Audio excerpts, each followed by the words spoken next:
Hello, hello. Welcome to SongLab Live. My name is Jasmine Coleman, Miss J. Cole. I am your host today, your guest host, and I am the host of the Soul Session Show. And I have here today before us, Moabi. How are you today? I'm doing good. Thank you for asking. How are you doing? Good. Today's been a day. Nice. Yes. But I'm glad to be sitting here next to you. I was glad when they said Moabi. I was like, oh. I should be the one more glad. What? No, like it's always good, being around positive energy, beautiful people. Yeah. I'm honored. I'm honored to be here.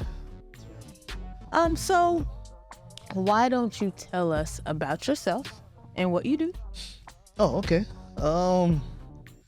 Yeah, as you said, my name is Moabi Gotu. I'm a recording artist, international recording artist, entrepreneur, songwriter, producer,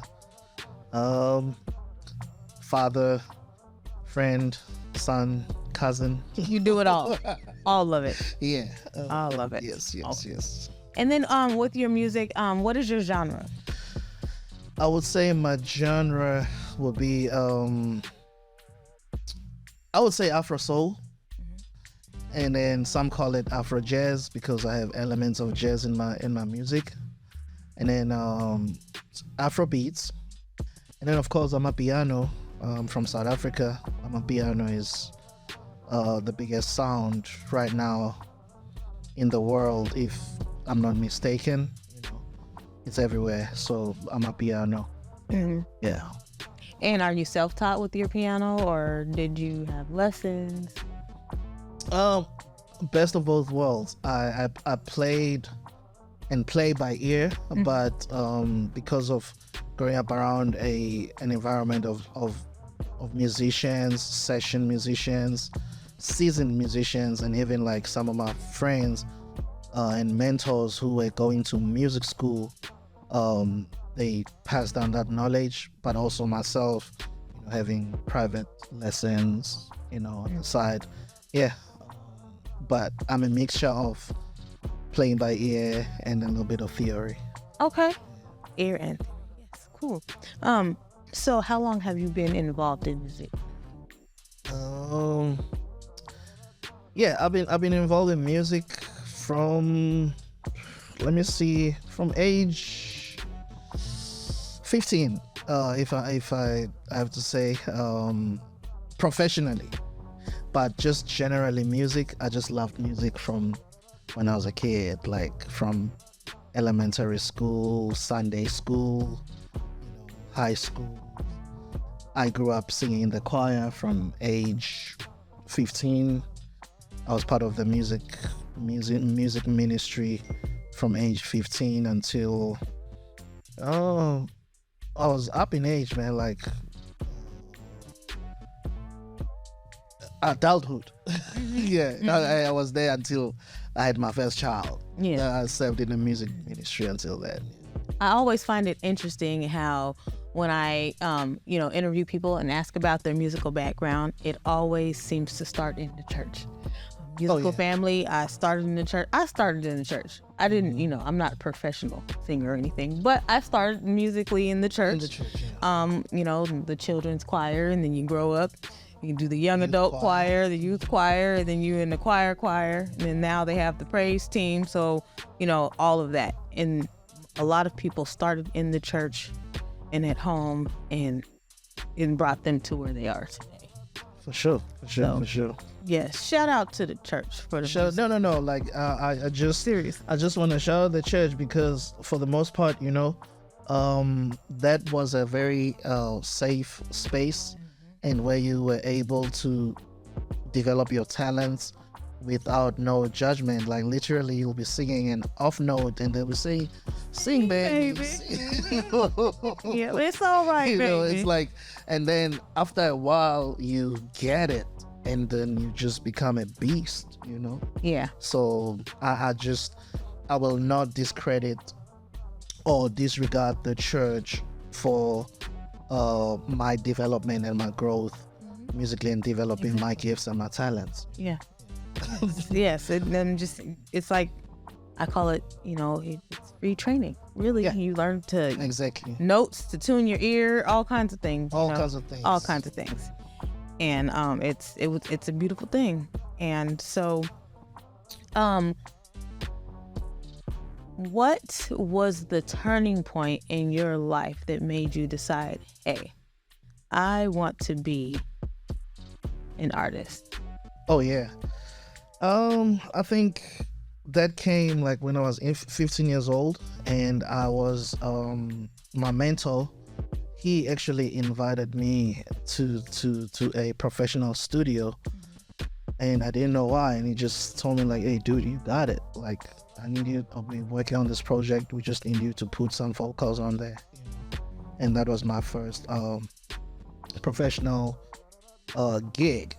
But however, my cousins and my uncles and people in my family have been doing music professionally. Like my father's uncle was a songwriter and a director of a big band, and used to score music for movies in SA, in South Africa.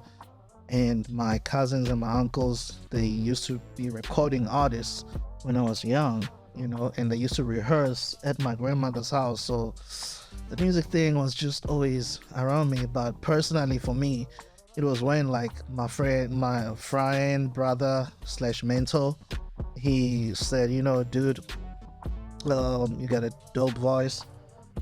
We're recording this project. Come through and put some lead vocals on there.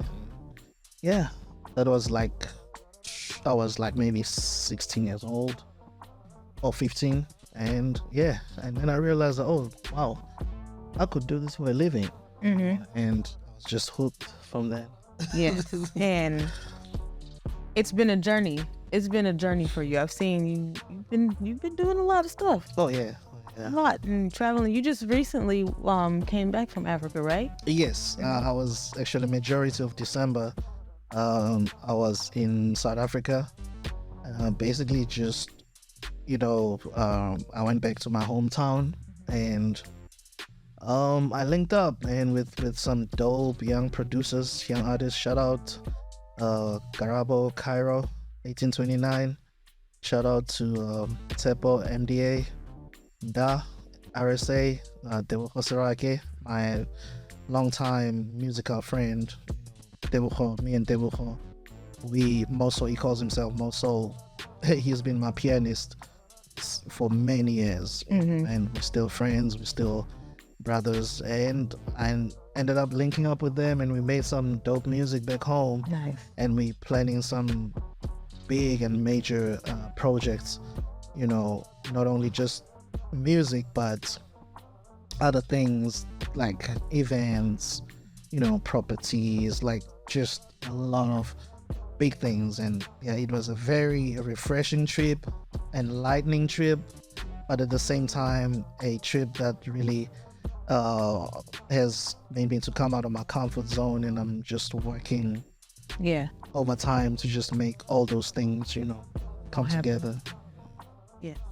And correct me if I'm wrong, but I've noticed that in the music scene, a lot of sound, a lot of African artists are starting to be recognized in the US, and winning awards, having some great singles, and or even albums that are coming out.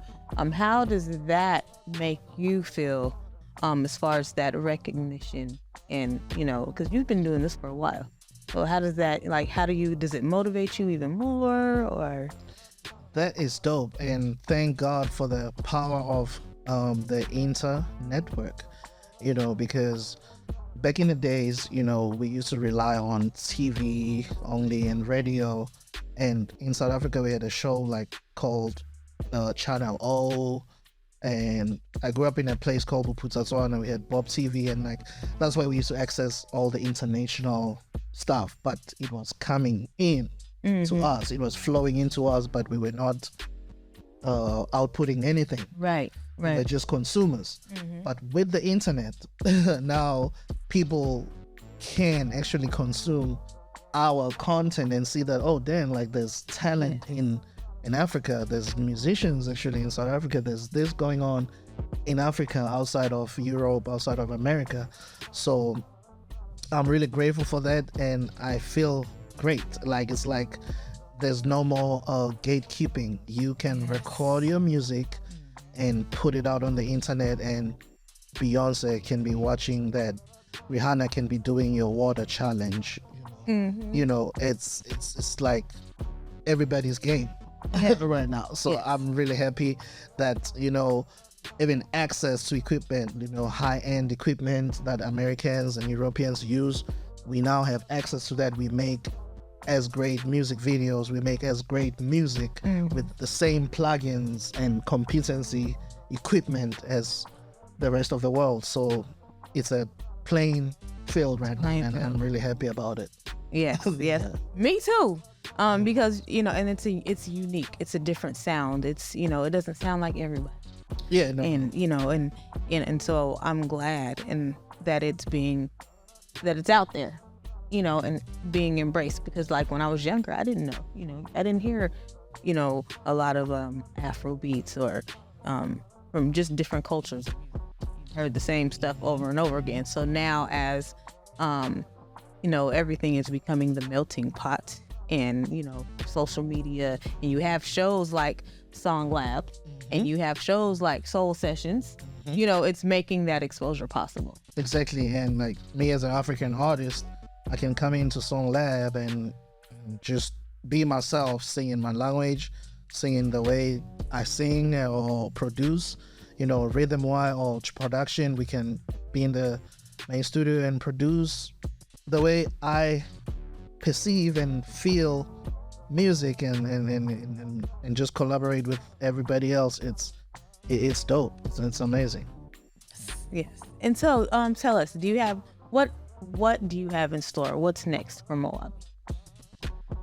What's next for Moabi is I feel like I'm in a place where everything that I've been working on throughout my life, the contacts that I've made, the skills that I've acquired, you know, the connections and everything, I feel like it's now a phase where it's all gonna start working together. Yes. You know, where the work that I've put in to develop myself, not only develop myself, but the people as well that develop me, because I'm a product of a lot of people and a lot of environments that I've been in, you know. Yeah. So I feel like right now what is next for Moabi is just come out as this packaged full product, you know, where my music is solid.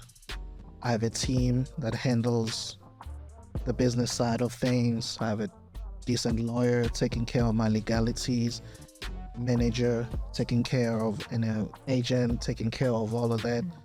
That is where the operation is right now. And me, dope producers, creatively, live performance, having a dope band, you know, ensemble, backing up my production or my show, you know. And just go get it. Like, go out there and put the work that's been worked on for so many years out there, you know, and then start opening up even for young up and coming artists, you know, as talented or even more talented. Yeah. Yes. Do you have someone that you like that you really want to open up for, like your dream person? Oh man, it's a lot. Like, literally, the one ensemble, you know, that I used to be part of, the Soweto Spiritual Singers, they are always close to my heart, because they really, I feel like when I got to Soweto Spiritual Singers, I became a rounded musician. Like, I was not more of a dancer, you know, but there you gotta dance, you gotta act, you gotta, you know, if you play an instrument, you gotta play an instrument.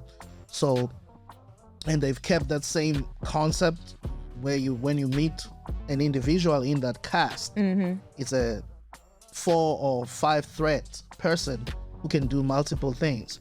And I feel like with my penetrating into the bigger markets, those are some of the people that I'm gonna rope in. Yeah. Soweto, where I come from, the kids that I mentioned, Cairo, Da, producers, Dr. Mdobo, guys that actually I work with on a regular basis, and they are not known, but they're extremely talented. I will definitely take them along. Yeah. Yeah. That is so good to know. So keep going. I love your work, and I remember the first time I saw you perform, I was like, wow, it was nice. I want to say it was in Tempe, I think. It was a fashion show. Well, African Fest. Yes. Oh, okay, yeah, that being African African Festival, yeah. In Tempe, yes. So, one thing that I do want you to do is to look in that camera and let everyone know where to find you. Oh, sweet. On social media, Instagram, it's Moabi, Moabi _Mo Africa with a KA. So it's Moabi _ Mo Africa. That's Instagram. And then Twitter or X, it's Moabi Kotu or Kotu85. Facebook, Moabi Kotu, Moabi space KOTU. On Apple Music, Moabi Kotu. Because my name is just, that's why I didn't even attempt to get a stage name, because my name is just unique. It's unique. Even in my own country, like even in South Africa, like you'll never find a Moabi Kotu. I'm literally, for the most part, I'm the only one. He is the Moabi, and I said that like the Moabi. So and that's why I just use my name for everything. Website is still under the works. It's still being worked on right now. But for now, Bandcamp. There's a website called bandcamp.com. You just go on there and type in Moabi Kotu. You can access my music, my whole catalog, everything I've ever released, or recorded and released. You can access it there and download it. It will let you play like a song 3 times. If you really like that song, then it's gonna say, hey, you need to purchase the song, or you want to give a gift or whatever. Okay. So it's a very good platform for artists. Bandcamp? So, Bandcamp.com. Yeah. Okay. So there you have it. You can go on bandcamp.com, Moabi Kotu. And, if you just put in Moabi, you're going to find him on all social media. YouTube, you can watch his videos because he has them on there. And I want to thank you for this time to get to know you. And I mean, I know you, but to get to know you and for the people to get to know you. And I just want to continue to do great work. And I'll be looking to see what else you have. I'm following you on Facebook and everything else, so I can't wait to see what you have going on. And for the people, make sure that you follow him again, Moabi Kotu. Make sure you're following SongLab Live on all social media platforms, SongLab Live. And do not forget to follow Soul Session Show on all social media platforms as well. Thank you so much. I forgot something. When it comes to upcoming stuff, because I got so much unreleased music and I recorded it in this studio, like my Mirror studio, because working with Big Baby. I got a song called Vibes on Vibes. It's a very carnival big song, and I should be shooting a music video soon overseas for that one. And then I got another song called Good God, featuring Miss Carrie Vaughan Strong, featuring Buddy Strong, featuring Big Baby, Zanele Mgomezulu, my friend from back home, Tina Marie. It's a big song, so we still there, it's still on the works. So yeah, be on the lookout for those 2 projects. They loading and coming strong. Be on the lookout for Moabi. be on the lookout. International recording artist here. Thank you so much. Appreciate it. Thank you so much.